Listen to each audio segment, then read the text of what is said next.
Hello everyone. Today I am going to teach you such a topic which is very easy and very tough also. मुश्किल इसलिए है कि इसमें जो concepts दिए हैं वो जल्दी समझ नहीं आते और आसान इसलिए कि अगर समझ में आ जाएं तो फिर आप कभी भूल नहीं सकते। तो लेक्चर शुरू करने से पहले आप चैनल को सब्सक्राइब कर दीजिए और लेक्चर के बाद मुझे कमेंट से बताइएगा कि आपको ये लेक्चर कैसा लगा। तो शुरू करते हैं आज के टॉपिक से, that is transported plants. So to begin with, transportation is a process of transporting water, minerals and food to all parts of plant body. तो ट्रांसपोर्टेशन एक ऐसा प्रोसेस है जिसमें प्लांट में वाटर, मिनरल और फूड पूरे plant में transport होता है। ये कौन करता है? नीचे लिखा हुआ है, xylem and phloem are the main conducting tissues which play the major role in transport. ये जाइलम और फ्लोएम ही हैं जो कि पानी को, मिनरल को और खाने को पूरे पेड़ में पहुंचाते हैं। Next paragraph, important substances transported in plants, यानी वो कौन से सब्सटेंसेज हैं जो इंपॉर्टेंट सब्सटेंसेज जो कि पूरे प्लांट में ट्रांसपोर्ट होते हैं। They are gases for respiration and photosynthesis, respiration के लिए ऑक्सीजन, फोटोसिंथेसिस के लिए carbon dioxide. Next water, water photosynthesis के लिए, मिनरल्स एंड हार्मोन्स, ये जनरल ग्रोथ के लिए। तो ये वो मेन चीज़ें हैं जो कि पेड़ में ट्रांसपोर्ट होती हैं और उसके बाद फिर खाना बन जाएगा लीव्स में और लीव्स से वो खाना जो है पूरे प्लांट में ट्रांसपोर्ट होगा। तो these are the main substances, important substances that are transported in the plants. Now transport in plants occurs at three levels. First one, uptake and release of water and solute by individual cells. इसको हम बोलते हैं absorption by the roots, क्योंकि इसमें roots जो है वो soil से वाटर और मिनरल, सॉल्यूट वगैरह ये सब एब्जॉर्ब करती हैं। तो ये पहला स्टेप होता है। Second, short distance transport of substances from one cell to another.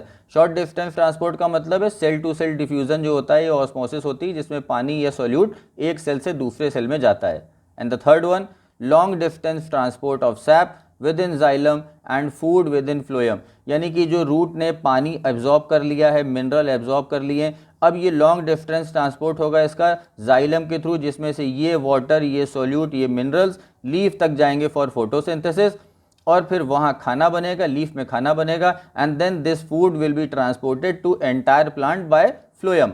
So this entire step is known as translocation. Now the definition of translocation, it is a biological process that occurs in all plant. ये एक vital process है, ज़रूरी process है जो कि सभी plants में होता है। And involve the movement of water and mineral through xylem, जिसमें जाइलम के थ्रू वाटर एंड मिनरल का ट्रांसपोर्ट होता है, मूवमेंट होता है।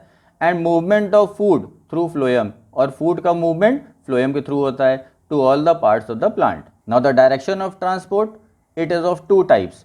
First is unidirectional. यूनिडायरेक्शनल का मतलब होता है एक ही तरफ, एक ही डायरेक्शन में। ये जाइलम में होता है जिसमें वाटर और मिनरल सॉइल से रूट में आते हैं और फिर रूट से सीधे ये लीव्स तक जाते हैं स्टेम से होते हुए। तो डायरेक्शन जो है वो एक ही तरफ है कि रूट से लीव्स तक जा रहे हैं, ठीक है। And the next is multi directional. Means transport in more than one direction. देखिए इसमें लिखा है it includes the organic compound, यानी food that are form during photosynthesis. ये खाने की बात हो रही है जो कि फोटोसिंथेसिस के थ्रू बना है, कहाँ? लीव्स में।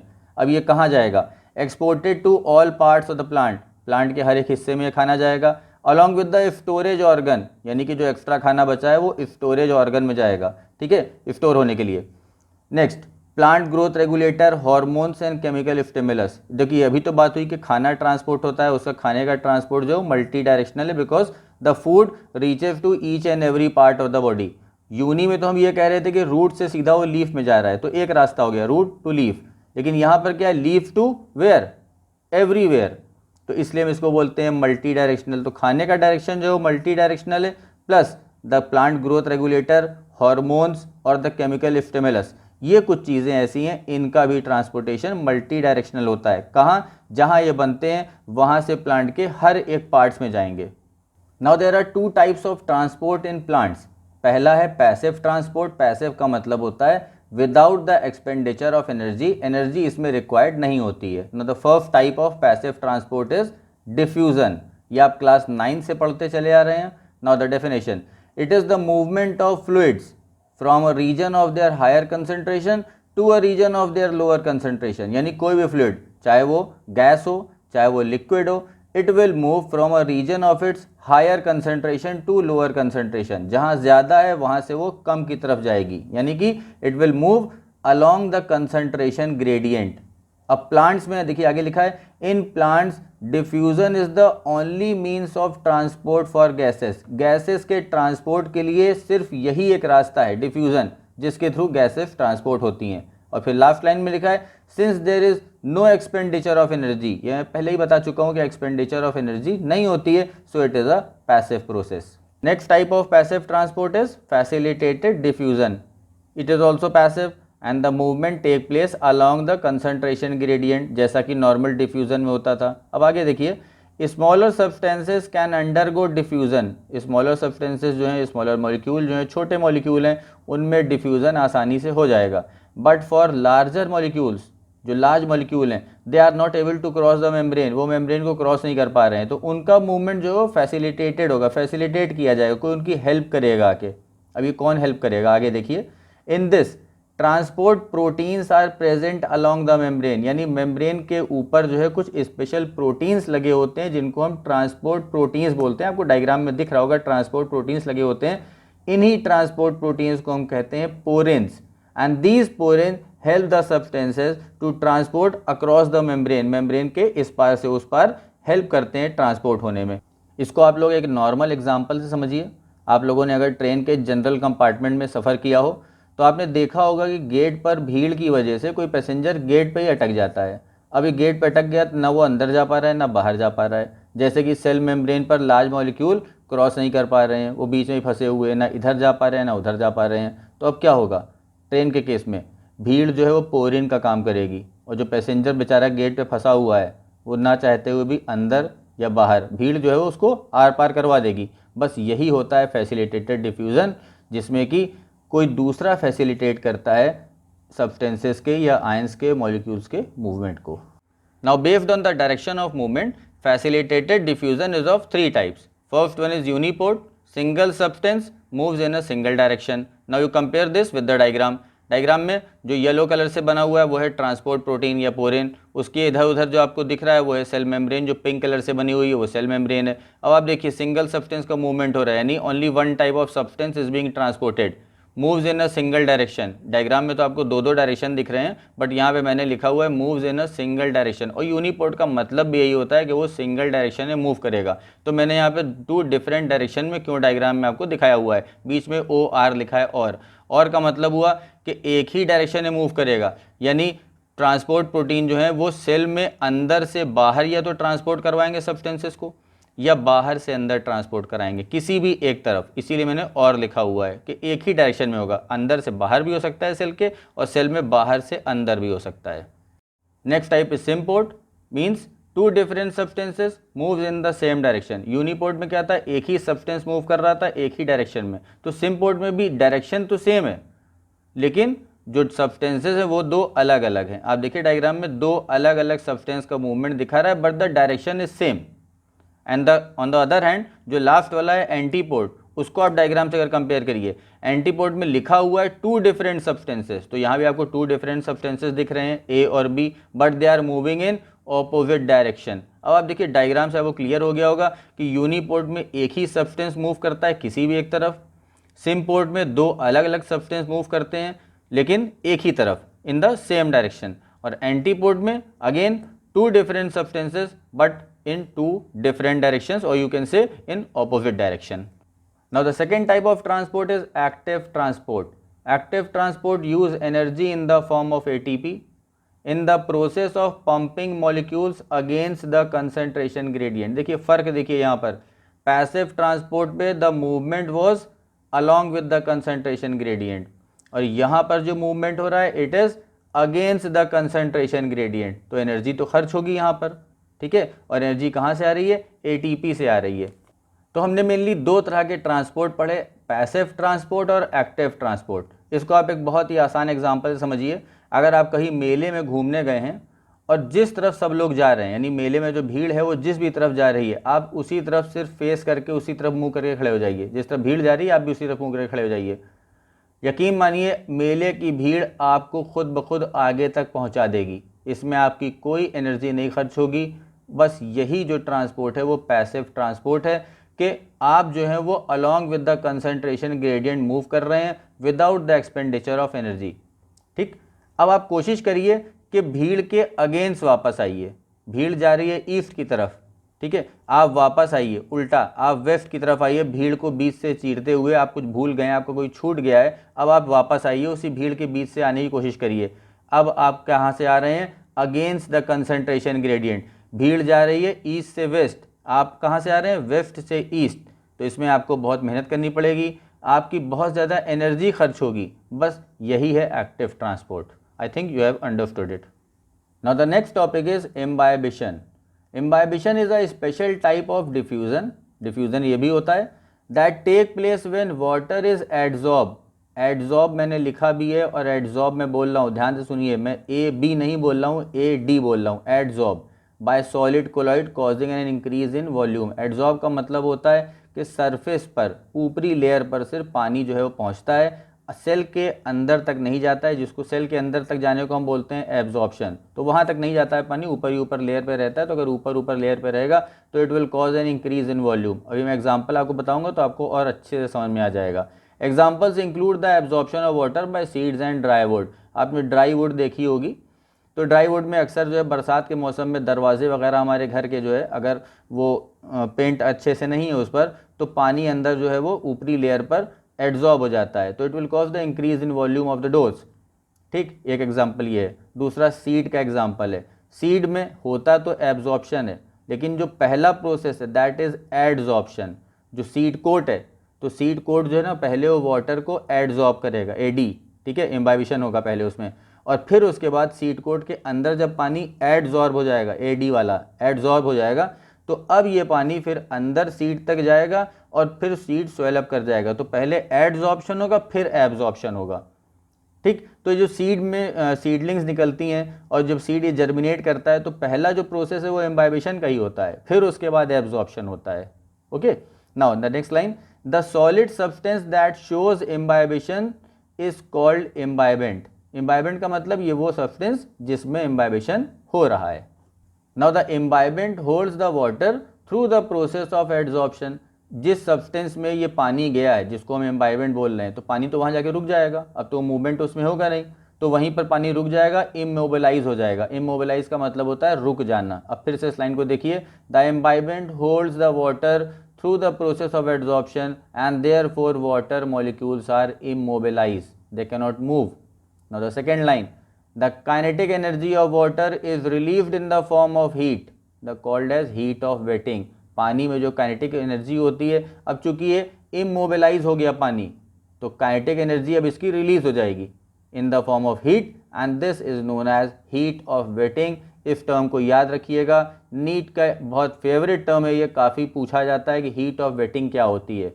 And the last line, the pressure developing inside the imbibant due to imbibition is called imbibition pressure। ये जो पानी imbibant के अंदर एड्सॉर्ब हो गया है जाके, तो सेल्स के अंदर उस सब्सटेंस के अंदर एक प्रेशर डेवलप हो जाएगा, and this pressure is known as imbibition pressure। Next is osmosis. It is the movement of solvent, specially water, from a region of higher concentration to a region of lower concentration separated by a semi permeable membrane.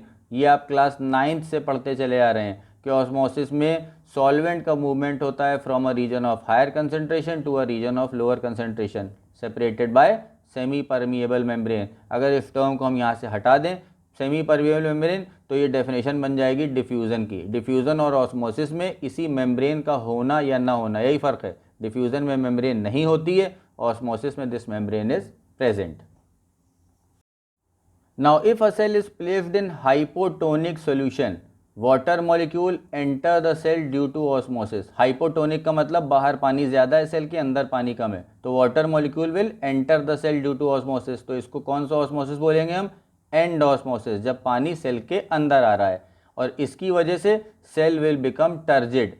Cell के अंदर पानी भर जाएगा तो cell turgid हो जाएगा। आप diagram देखिए, इसमें वाटर अंदर आते हुए एरोस से आपको दिख रहा है। तो जो पानी अंदर आ रहा है ये किस वजह से आ रहा है? बाहर जो सोल्यूशन है वो हाइपोटोनिक है, उसमें पानी का सॉल्वेंट का कंसंट्रेशन ज़्यादा है और सेल के अंदर कंसंट्रेशन कम है। That's why water is moving from outside to inside the cell. Now the second type when cell is placed in hypertonic solution. Hypertonic का मतलब हुआ बाहर सोल्यूट ज़्यादा है, अब सेल के बाहर सोल्यूट ज़्यादा है और सॉल्वेंट कम है, तो व्हाट विल हैपन?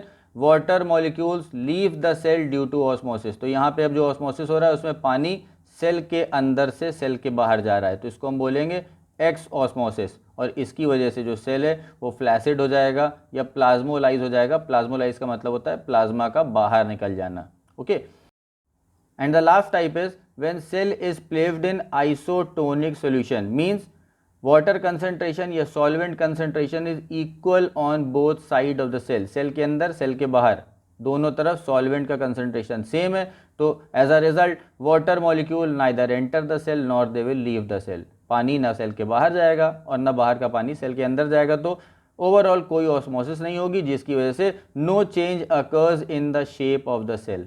ये सामने आपके लिखा हुआ है, कोई शेप में चेंज नहीं आएगा सेल के। अब आप डायग्राम देखिए, डायग्राम में एरोस बने हुए हैं, वो एरो शो कर रहे हैं कि पानी सेल के अंदर भी जा रहा है और सेल के बाहर भी आ रहा है, जबकि मैंने भी थ्योरी पार्ट में पढ़ा कि पानी सेल के अंदर या बाहर नहीं आएगा।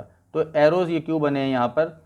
इन एरोस का मतलब है कि प्रैक्टिकली जितना भी पानी सेल के अंदर जा रहा है उतना ही पानी सेल के बाहर आ रहा है। तो जो नेट मूवमेंट है, नेट मूवमेंट का मतलब हुआ ओवरऑल जो मूवमेंट है वो ज़ीरो हो जाता है। तो जब नेट मूवमेंट ज़ीरो हो गया, जितना पानी अंदर गया उतना ही पानी बाहर आ गया, तो देयरफॉर ना तो हम बोलेंगे एक्स ऑस्मोसिस हुई ना एंड ऑस्मोसिस हुई, and that's why the shape of cell remains unaltered, unchanged. Next topic is osmotic pressure. It is the pressure applied to a pure solvent. ये एक ऐसा प्रेशर है जो कि प्योर सॉल्वेंट के ऊपर लगता है। कौन लगाता है? By the cell solution. Cell के अंदर जो सॉल्यूशन है, जो प्रोटोप्लाज्म है, वो लगा रहा है। Why? To prevent it from entering into the cell, ताकि वो पानी सेल के अंदर ना आने पाए। ऑस्मोसिस से जो पानी अंदर आ रहा है सेल के, वो ना आने पाए। कब? When it is placed in hypotonic solution. फिर से मतलब समझते हैं, जब एक सेल को हाइपोटोनिक सॉल्यूशन में रखेंगे तो पानी सेल के अंदर आने की कोशिश करेगा। इस पानी को रोकने के लिए सेल का जो प्रोटोप्लाज्म है, सेल का जो सॉल्यूशन है, वो अपोजिट प्रेशर लगाएगा इस पानी के ऊपर, ताकि ये ना आने पाए। तो जो प्रेशर सेल का सॉल्यूशन लगा रहा है पानी के ऊपर, इस प्रेशर को हम बोलते हैं ऑस्मोटिक प्रेशर। Okay, confused? अब आप डायग्राम देखिए, इसमें आपको सेल दिख रहा है और सेल के अंदर सेल का सॉल्यूशन है, और बाहर आप देखिए पानी वो सेल के अंदर की तरफ आ रहा है। बस ये जो सेल सॉल्यूशन है, यही जो प्रेशर लगा रहा है इस पानी को रोकने के लिए, इसी को हम बोलते हैं osmotic pressure. Now it is written as the cell solution will always have lesser amount of water than pure water. Cell के अंदर जो सॉल्यूशन है, जो प्रोटोप्लाज्म है, उसमें पानी का अमाउंट हमेशा कम होगा as compare to that of pure water. Pure water में तो वाटर का कंसंट्रेशन 100% है, और सेल के अंदर पानी का अमाउंट कम है। तो आगे लिखा है, therefore the osmotic potential of the cell solution will always be negative. जो सेल के अंदर सेल सॉल्यूशन है, उसका ऑस्मोटिक पोटेंशियल हमेशा नेगेटिव होगा, ज़ीरो से कम होगा। ठीक है, अब जो नीचे क्वेश्चन लिखा है उसको समझिए। Osmotic pressure is equal to minus of osmotic potential. अब इसका मतलब क्या हुआ? बहुत सिंपल सा मतलब है। सपोज करिए आपको कोई सामान खरीदना है जो कि 1000 रुपये का है, और आपके पास 1000 रुपये नहीं है। ठीक है, तो और आपको वो सामान लेना है, तो आपके पास कितना है? -1000। -1000 का मतलब आपके पास 1000 रुपये कम है, तो आपको कितना चाहिए? 1000। तो अगर आपका ऑस्मोटिक पोटेंशियल -1000 है, तो you need a osmotic pressure of 1000। That's why it is written osmotic pressure is equal to minus negative osmotic potential. Next topic is plasmolysis. इसमें लिखा हुआ है when a cell is placed in hypertonic solution. Hypertonic का मतलब होता है highly concentrated, यानी कि सॉल्यूट ज़्यादा होना और सॉल्वेंट कम होना। तो अगर ऐसे सॉल्यूशन में सेल को रख दिया जाएगा, तो आगे बढ़िए, water moves out of the cell. Cell के बाहर पानी चला जाएगा due to exosmosis through cell membrane. Cell membrane को क्रॉस करके जो सेल का कंटेंट है, जो सेल का पानी है, सेल का सॉल्वेंट है, वो उसमें एक्स ऑस्मोसिस हो जाएगी और पानी बाहर निकल जाएगा। तो what will happen then? This causes shrinkage of cell. Cell shrink हो जाएगा, and this process is called as plasmolysis. Plasmolysis का मतलब होता है प्लाज्मा का लाइसिस होना, प्लाज्मा निकल जाना। ठीक है, now the last line, deplasmolysis refers to swelling of a plasmolysed और फ्लैसिड सेल। देखिए, जो प्लाज्मोलाइज्ड सेल है, जिसका प्लाज्मा निकल गया है, जो श्रिंक हो चुका है, फ्लैसिड हो चुका है, अगर उसको फिर से हाइपोटोनिक सॉल्यूशन में रख दिया जाए, यानी ऐसे सॉल्यूशन में जहां पर पानी बाहर बहुत ज़्यादा है, तो again this cell will gain water due to endosmosis and this process is reverse of plasmolysis, so it is called as deplasmolysis. Now the significance of plasmolysis, the first significance जो पहला फायदा है, preparation of pickle, jam, jellies वे bacteria do not survive in salty और sugary medium.